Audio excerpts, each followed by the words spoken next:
Որ ուժին կտակ ձեր ձայնը, եթե ընտրություն լինի այս կիրակի։ Բոլորին բացի Փաշինյանից։ Բացի Փաշինյանից բոլորին։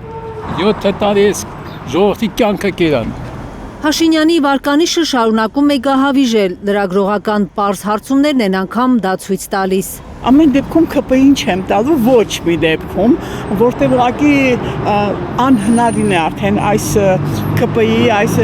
թրքասերների, այս չար իշխանությանը հանդուրժել։ Սրանց իրենց գլխավոր այդ չարիքի հետ բացառվում է որ տանք։ Ոչ իշխանությանը։ Դելը չէ որոշե։ Փաշինյանի բայց չէ։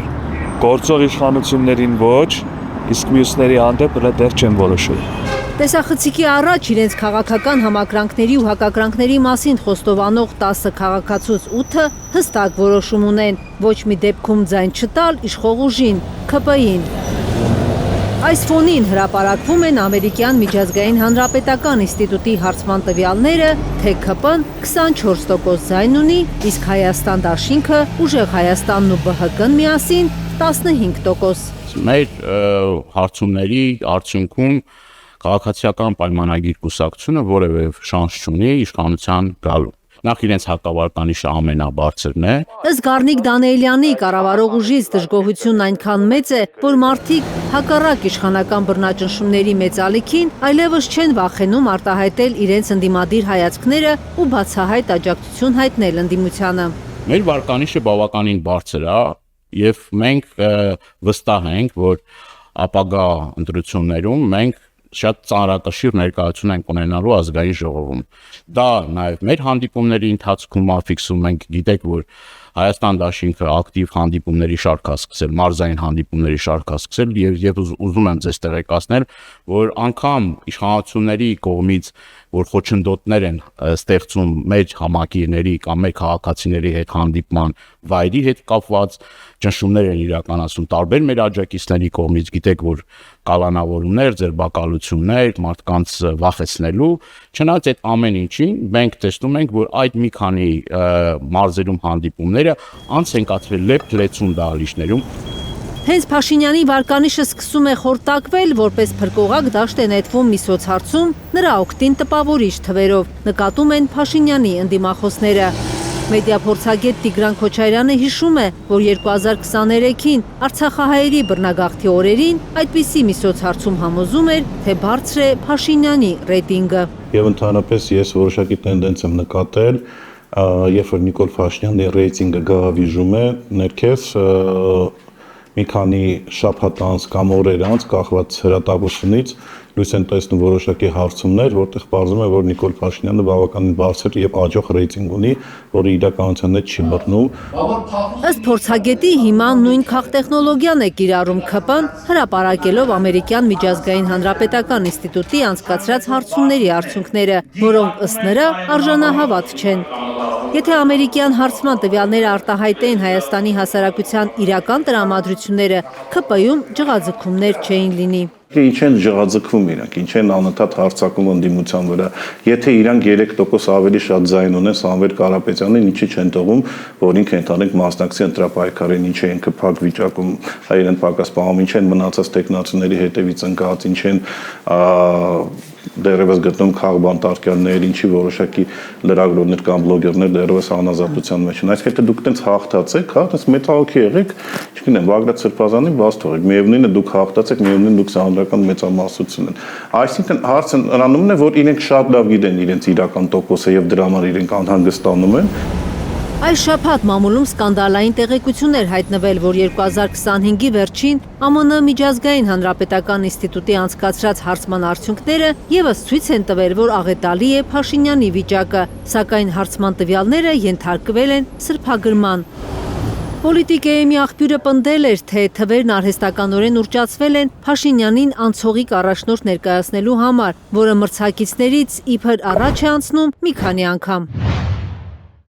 Հարցման տվյալները անակնկալի են բերել պատվիրատուներին, ցույց տալով Նիկոլ Փաշինյանի նկատմամբ վստահության աղետալի անկման մեջ գտնվելը։ Ըստ աղբյուրի նրա վարկանիշը, չնայած վերջին մեկ տարվա տարատեսակ քարոզչական ակտիվությանը գրեթե չի աճել, մնալով իշխանության համար կատաստրոֆիկ ցածր։ իսկ հակավարկանիշը դարձել է բացարձակ։ Հատկանշական է, որ նույնիսկ այն դեպքում, երբ մոդելավորվել է իրավիճակ, երբ հիմնական ընդդիմադիրները, ինչպիսիք են Ռոբերտ Քոչարյանը կամ Սամվել Կարապետյանը, չեն մասնակցում ընտրություններին, հարցվողների գերակշիռ մեծամասնությունը հրաժարվել է որևէ պարագայում քվեարկել գործող վարչապետի օգտին։ ՔՊԱ-ական Արման Եղոյանը համոզում է, անհնար է, որ խմբագրված լինեն հեղինակավոր կազմակերպության սոցհարցման արդյունքները։ Մենք շատ լավ գործընկերներն են իրենք, բայց մենք երբեք մեզ նույնիսկ չենք էլ կարող մտքի ծայրով թույլ տալ, մտածել, որ կարող ենք իրենց հարցման արդյունքները սրբագրել։ Ընդդիմախոսներին չեն համոզում ՔՊԱ-ականները։ Ուժեղ Հայաստան կուսակցության քաղխորհրդի անդամ Նարեկ Կարապետյանը նկատում է, անգամ խմբագրված սոցհարցման տվյալով Փաշինյանի վարկանիշը կրկնակի ընկել է 2021-ի համեմատ և ՔՊ-ն սահմանադրական մեծամասնություն ձևավորելու հնարավորություն չունի, հակառակ ՔՊԱ-ականների ցուցադրած ինքնավստահությանը։ Ասեմ անգամ իրենց արած հարցումներով։ Դուք նկատել եք, որ 53% հավաքած իշխանությունը անգամ իրենց հարցումով 24% է հավաքել։ Երկու անգամ քիչ։ Անգամ իրենց հարցումով, ոչ թե ինչ-որ ուրիշ ուժերի, իրենք մեծամասնություն հավաքած իշխանությունը 24% է հավաքել։ Դա ցույց է տալիս, թե ինչքան մեծ է հիասթափությունը իշխանության նկատմամբ։ Իշխանությունից մեծ հիասթափության մասին վկայում են նաև իրենք, քաղաքացիները Երևանում թե մարզերում։ Մարդիկ ևս կասկածելի են համարում սոցհարցումը, ըստ որի հավաքական ընդդիմությունն ավելի քիչ ձայն ունի, քան ՔՊ-ն։ Իրենց գլուխները կարծում եմ պատին են տալիս, քանի որ իրենք իշխանություն չեն լինի այս տարի։ Եվ իշխանություն չեմ էլ համարում իրենց։ Ուղղակի համարում եմ, որ աթոռը, ինչպես շատերն են նշում, զավթած է իշխանության կողմից։ Հուսով եմ կազատվենք իրենցից այս տարի։ Խորհրդարանական ընտրություններում ում կտակ ձեր ձայնը։ Դժվար հարց եք գալիս, կարծում եմ Ռոբերտ Քոչարյան կամ Սամվել Կարապետյան։ Քաղաքական հայացքներս դիտարկում եմ, որ ավելի մոտ է իրենց ներկայացած ծրագրերին։ Քաղաքացիները նաև մտահոգություն ունեն, որ սոցհարցումների պես կկեղծվեն նաև քվեարկության արդյունքները։ Իշխանությունն իր ձեռնա, ընտրությունները, բաները սաղ իր ձեռնա, կենտրոնական ընտրական հանձնաժողովը, այնպես որ այդտեղ պրոբլեմ չկա իր համար։ Էլի պաշկեկով կտանեն այդ ազգային ժողովը կլցնեն։ Եթե ընտրողները զանգվածապար գնան ընտրատեղամասեր, ոչինչ չի փրկի ՔՊ-ին, համոզված է մեդիա փորձագետ Տիգրան Քոչարյանը ու խորհուրդ տալիս ընտրողներին չհավատալ իշխանության տարածած թեզին, թե միևնույն է ՔՊ-ն ընտրված է և կարիք չկա գնալ ընտրատեղամաս։ Դաշտ են նետում այսպիսի հարցումների արդյունքներ, որպեսզի կարողանան ևս ինչ-որ մի քանի տոկոս ժողովրդին համոզեն նրա մեջ, որ խաղը ծախված է, սուդյան առած է եւ անիմաստ է գնալ ընտրությունների ինչ-որ բան փոխելու։ Դրա համար էլ եմ ասում, այս նարատիվը մենք ընդհանրապես պետք է հանենք եւ ես խորհուրդ եմ տալիս մեր ժողովրդին ընդամենը երկու գործողություն անել, հունիսի 7-ին գալ ընտրության եւ ընտրել այն ընդդիմադիր ուժին, որը անցողիկ է։ Կանե Մանգասարյան, Աննա Գյուլնազարյան, Նորա Շարբաթյան եւ Արաքել Օհանյան, Հայլուր։